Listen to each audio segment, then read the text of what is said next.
Italy کا اتحاد یعنی یونیفیکیشن آف اٹلی، یہ بھی قوم پرستی کی مثالوں میں سے ایک عمدہ مثال ثابت ہوتی ہے۔ دراصل فرانسیسی انقلاب 1789 سے پہلے اٹلی چھوٹے چھوٹے ٹکڑوں میں بٹا ہوا تھا اور ان پر غیر ملکی اثرات قائم تھی۔ فرانسیسی انقلاب کے بعد لوگوں میں قوم پرستی کے جذبے نے فروغ پانا شروع کیا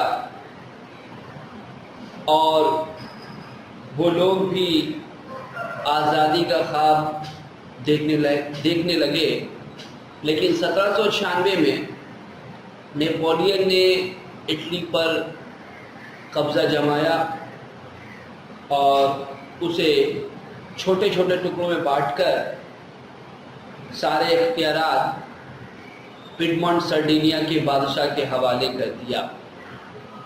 نیپولین کی شکست کے بعد 1815 میں ہونے والے وائنا کانگریس نے اٹلی کو مکمل طور پر آسٹریا کے حوالے کر دیا۔ وہاں کی عوام اس کی سخت مخالف تھی۔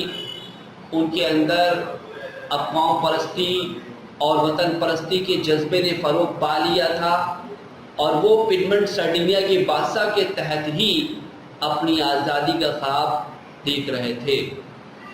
سیاستداں، مفکر، ادیبوں، شاعروں اور طلباء نے جو آزادی کی تحریک شروع کی اس کو ریسورجمنٹو کہتے ہیں۔ دراصل اٹلی کے اتحاد میں اگر ہم واقعی دیکھیں تو 3 بڑی ہستیوں کا بہت بڑا ہاتھ رہا ہے۔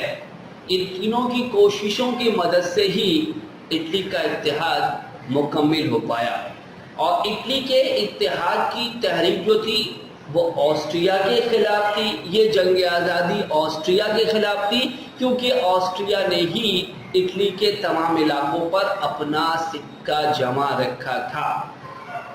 سب سے پہلے ہم مزینی کا ذکر کرتے ہیں کہ اٹلی کے اتحاد میں ان کا کیا رول رہا۔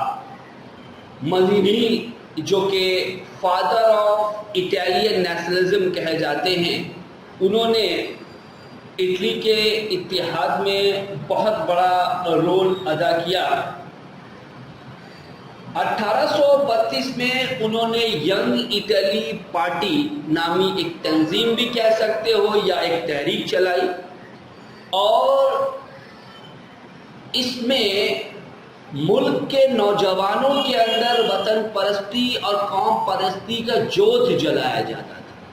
ان کے اندر وطن کی آزادی کے لیے قربانی پیش کرنے کے جذبے کو پیدا کیا جاتا تھا، ولولے کو جگایا جاتا تھا تاکہ وہ قربانی پیش کرے اور کسی طرح جنگوں کے ذریعہ، طاقت کے ذریعہ آسٹریا کے اثرات کو اٹلی سے ختم کر دے۔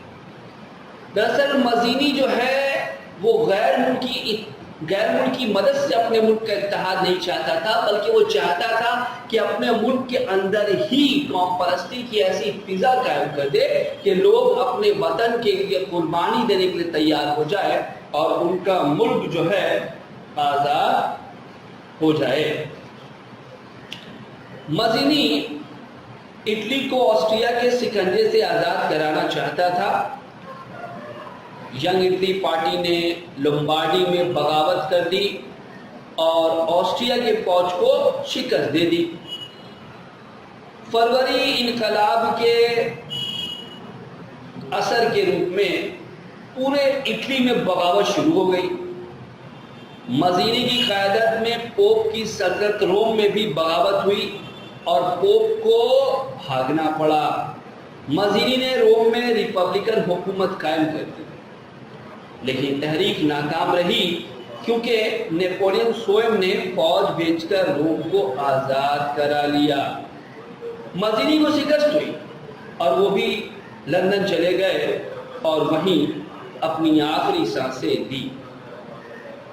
بظاہر دیکھیں تو مزینوں کو کامیابی عملی طور پر نہیں ملی، لیکن پھر بھی اٹلی کے اتحاد کا خواب انہوں نے دکھایا۔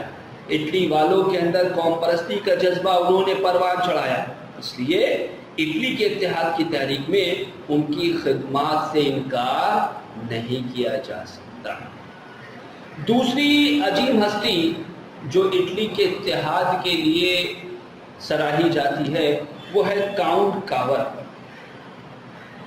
کاؤنٹ کاور اٹلی کے اتحاد کا زبردست حامی تھا۔ وہ پیڈماؤنٹ سرڈینیا کو اس تحریک کا مرکز بنانا چاہتا تھا، لیکن مزینی سے تھوڑے اس کے خیالات مختلف تھے۔ وہ جانتا تھا کہ اٹلی جیسا کمزور ملک بغیر غیر ملکی مدد سے آسٹریا کے اثرات کو ختم نہیں کر سکتا، اس لیے وہ اٹلی کے اتحاد کے لیے مزینی کے برعکس غیر ملکی امداد کا خواہاں تھا۔ وہ اٹلی کے اتحاد کے مسئلے کو ایک انٹرنیشنل مسئلہ بنا دینا چاہتا تھا۔ اس مقصد کے لیے اس نے روس کے خلاف اور برطانیہ اور فرانس کی حمایت میں جنگ کریمیا میں شامل ہوا۔ جنگ کے بعد وہ کانگریس آف پیرس میں شریک ہوا اور اٹلی میں آسٹریائی حکومت کی مخالفت کرنے میں کامیابی حاصل کر لی۔ اس طرح اٹلی کی آزادی اور اتحاد کو اس نے ایک بین الاقوامی یعنی کہ ایک انٹرنیشنل مسئلہ بنا دیا۔ 1858 میں کاور نے نیپولین تھرڈ کے ساتھ پیکٹ آف کولمبیئرس کا معاہدہ کیا۔ اس معاہدے کے تحت فرانسیسی بادشاہ نے وعدہ کیا کہ اگر آسٹریا یا پیڈماؤنٹ پر حملہ کرے گا تو فرانس کاور کی مدد کرے گا۔ اس معاہدے کے بعد کاور آسٹریا کو غصہ دلانے میں لگ گیا۔ آسٹریا اس کے جال میں پھنس گیا اور اس نے 1859 میں پیڈماؤنٹ سارڈینیا کے خلاف اعلان جنگ کر دیا۔ فرانس نے کاور کی مدد کی۔ میجنٹا اور سیلفرینوکی کی جنگ میں بھی کامیابی کے بعد لومبارڈی اور میلان کی ریاستیں پیڈماؤنٹ کا حصہ بن گئی۔ اتحاد اٹلی کی جانب یہ پہلا قدم تھا۔ کاور کی بڑھتی ہوئی قوت سے گھبرا کر نیپولین سوم نے آسٹریا کے ساتھ ولا فرانکا کا معاہدہ 1849 میں کر لیا۔ کاور اس معاہدے کو ماننے کے لیے تیار نہیں تھا۔ اس نے اپنے بادشاہ وکٹر ایمینوئل کو یہ معاہدہ کرنے کا مشورہ دیا۔ بادشاہ نے اس سے اختلاف کیا تو اس نے 1859 میں اپنے عہدے سے استعفیٰ دے دیا۔ 1860 میں جب قوم کو اس کی ضرورت پڑی تو کاور نے وزارت عظمیٰ کا بار سنبھال لیا۔ اس سال پارما، موڈینا، رومانا، ٹاسکن جیسی ریاستوں نے جب پیڈماؤنٹ سارڈینیا کے ساتھ ملنے کی خواہش ظاہر کی تو آسٹریا اور فرانس نے اس کی مخالفت کی۔ کاور نے ڈپلومیسی کا مظاہرہ کرتے ہوئے سیوائے اور نیس دے کر فرانس کی حمایت حاصل کر لی۔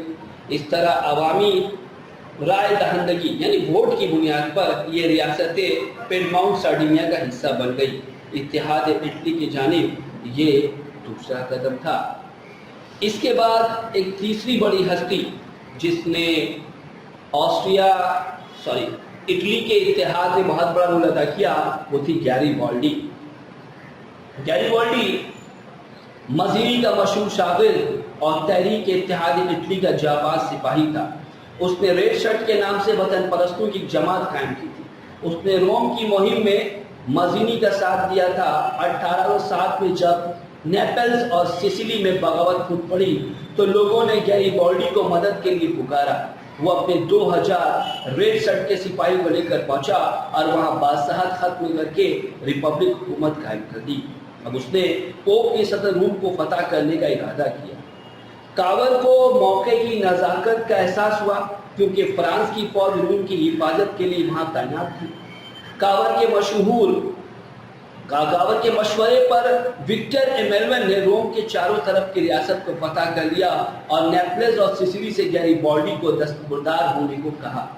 اٹلی کی خاطر اس نے اپنے بادشاہ کی بات مان لی۔